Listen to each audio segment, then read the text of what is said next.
नमस्कार, मैं अरनू सिंह विद्रोही। आज मैं किसी इंटरेस्टिंग टॉपिक को लेकर के आपके बीच नहीं हूँ। मैंने कभी नहीं सोचा था कि मैं इस तरीके से समाज के सामने कोई बात रखूँगा, अपनी पीड़ा रखूँगा। आप में से तमाम लोग जानते हैं जिस तरीके से हमने संघर्ष किया, मेहनत की समाज के लिए, लेकिन उसका परिणाम हमें क्या मिला। क्या इस चुनौती से निपटने के लिए समाज हमारी मदद करेगा, या हमारा समाज तभी मदद करता है जब कोई व्यक्ति मर जाता है, उसके बाद उसके परिवार को मदद करता है। मुझे समझ नहीं आ रहा कि मैं क्या कदम उठाऊं, क्या करूं। मैंने बहुत कुछ झेला संघर्ष के दौरान, साथ नहीं मिला, सपोर्ट नहीं मिला। कुछ एक लोगों ने थोड़ा बहुत सहयोग किया, जो उनकी क्षमता थी क्षमतावर किया, लेकिन वो सहयोग उतना काफ़ी नहीं था। और उनके सहयोग और हमारी जो क्षमता थी उसको और कर्ज लेकर के इधर उधर हमने जो है पूरा कार्यक्रम 18 महीने का यात्रा, मंडल यात्रा चलाया। करीब 3 लाख का कर्जा हमारे ऊपर हुआ। सोचा चलो कोई बात नहीं, इसको हम निपटा देंगे। हमने कभी इस विषय पे बात नहीं की। लेकिन अभी परसों मेरे घर पे एक नोटिस आया है 4.5 लाख रुपए से कुछ ऊपर का।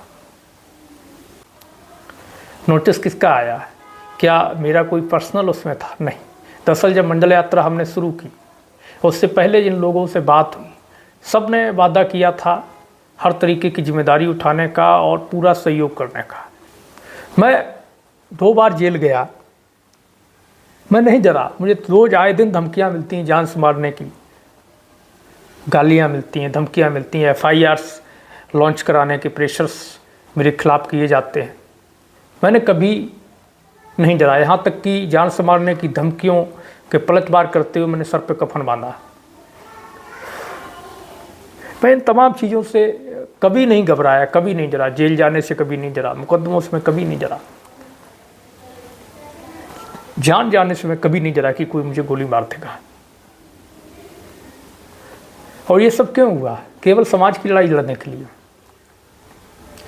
तो जब सभी ने साथ छोड़ दिया था, हमने शुरुआत की तो एक गाड़ी जो मंडल रथ के लिए ली थी वो लेनी पड़ी, क्योंकि हमने सोचा उस समय जिसको भी गाड़ी हम भाड़े पे ले रहे थे 1500 से 2000 से रुपये ले रहा था, और डीजल से लेकर के बाकी सारे खर्चे हमारे होते थे। उसको चाहिए थे क्योंकि 24 घंटा उसको रहना है, तो 15-2000 से नीचे पर डे के हिसाब से नहीं रह रहा था। तो इस हिसाब से 50 से 60 हज़ार रुपये महीने का खर्चा होता था भाड़े का। तो हमने सोचा हम एक गाड़ी ले लेते हैं, और वैसे भी कंटिन्यू कार्यक्रम लगातार चलते ही रहना, 2-4 साल तक फील्ड में कार्यक्रम चलाने हैं, समाज को जागरूक करना है, तो ये काम आएगी। हमने उसको फाइनेंस कराया, और उसके बाद लगभग उसकी 18-19 हज़ार किस्त महीने पे आई। कार्यक्रम शुरू किया, कुछ लोगों ने सहयोग किया, लेकिन जो लोग सहयोग कर रहे थे वो अपनी क्षमता अनुसार खूब कर रहे थे, जो उनकी क्षमता थी, पर वो बहुत सीमित लोग थे सहयोग करने वाले। तो जो सहयोग जितना चाहिए था नहीं हो पा रहा था, हमें कर्ज लेना पड़ा। हमने कार्यक्रम को जारी रखा, बंद नहीं किया। हम लोग खुले में सोए, सड़कों पे सोए, सर्दी गर्मी बरसात, किसी भी चीज़ का भय नहीं किया, कोई चिंता नहीं की, पूरे कार्यक्रम को किया।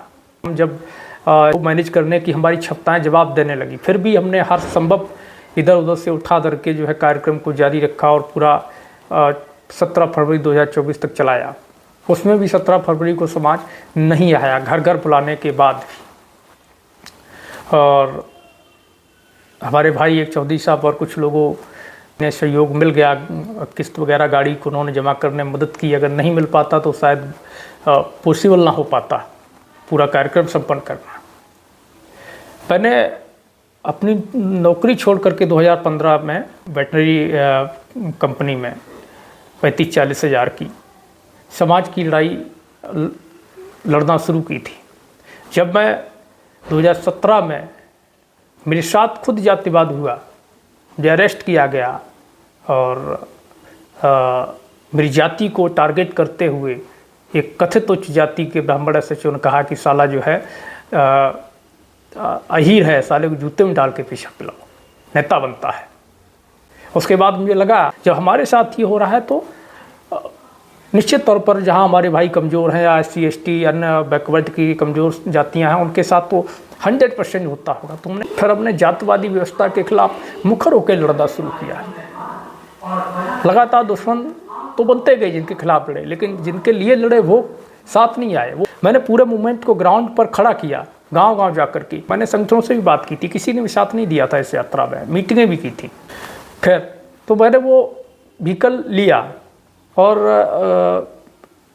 नवंबर से ही, अक्टूबर नवंबर से ही पिछले साल ज़्यादा सिस्टम बिगड़ता चला गया, लेकिन कार्यक्रम को किसी तरह पूरा करना था तो मैं उठा धर के कर्ज बगीट लेके उसको लगातार मैनेज कर रहा था और मैनेज किया लास्ट में। और उसका 14 EMI हमने जमा किया। उसने बोला था जो एजेंट था कि भाई सरेंडर कर दीजिएगा, आप जमा कर दीजिए तो आपका सब मैनेज हो जाएगा। तो हमने भी सोचा जब आगे कोई कार्यक्रम बनता दिख नहीं रहा, सपोर्ट मिल नहीं रहा, तो व्हीकल कहीं लग भी नहीं पा रहा, तो उसको सरेंडर कर देते हैं, ये लोन के झंझट से फ्री होते हैं। तो हमने उसको सरेंडर कर दिया। अब नोटिस भेजा हुआ है कि भाई आप ना, जो 4.5 लाख का लोन था उस पर, अब नोटिस भेज रहा है कि भाई आप की गाड़ी जो है वो बेच दी गई है, 1.5 लाख की बची है, 1 लाख हमने उसमें लोन में जोड़ा है और अभी आपका 4.5 लाख जमा करना है, जबकि लगभग 1 लाख पहले और 3-3.5 लाख हम जमा कर चुके थे। ये पूरी साजिश इस तरीके से की गई, क्योंकि वहाँ भी जो लोग थे जो करने वाले थे वो भी विशेष जाति के लोग, जो कई बार पहले भी हमसे ये बोल चुके थे कि क्या ये तुम सब कर रहे हो। आप सोचिएगा कि मुझे मिला क्या मेरा समाज इसमें इस लोन को चुकाने में मदद करेगा। आज की डेट में मैं 7 लाख रुपए के कर्जे में पहुंच गया हूं, वो भी मंडल यात्रा समाज की लड़ाई के चक्कर में। मैं अपने समाज के लोगों और युवाओं से कहना चाहता हूं जो लड़ाई लड़ना चाहते हैं, आप मेरे केस को नोटिस करते रहिए, देखते रहिए। अगर मैं वापस फील्ड में आता हूं तो आप सामाजिक लड़ाई लड़ने के लिए आगे आइए, और अगर मैं वापस नहीं आता हूं तो आप समझ लीजिएगा कि आपका भी वही हाल होगा जो मेरा हुआ है। ये समाज कभी भी लड़ने वाले व्यक्ति को सपोर्ट नहीं करता है। तो मेरी अपील है कि समाज मेरी इसमें मदद करे, क्योंकि मेरे पास कोई विकल्प नहीं है इस समस्या से निकलने के लिए। 2.5-3 लाख का जो कर्ज था वो तो ठीक था कि मैं किसी तरह मैनेज कर लेता, लेकिन अब ये जो समस्या आ रही है, और अगर यदि समाज मदद करता है इस समस्या में तो मैं समझूंगा कि मेरी मेहनत व्यर्थ नहीं गई और मुझे समाज के लिए लड़ना चाहिए। और नहीं करता है तो मुझे नहीं पता कि मैं आगे क्या कदम उठाऊंगा, किस तरह का कदम उठाऊंगा, और मुझे नहीं पता कि मैं क्या करूंगा। मैंने अपने बच्चों को, अपने परिवार को छोड़ करके, सबको साइड में रख करके सर्दी, गर्मी, बरसात सब समस्याओं को झेलते हुए समाज की लड़ाई लड़ी।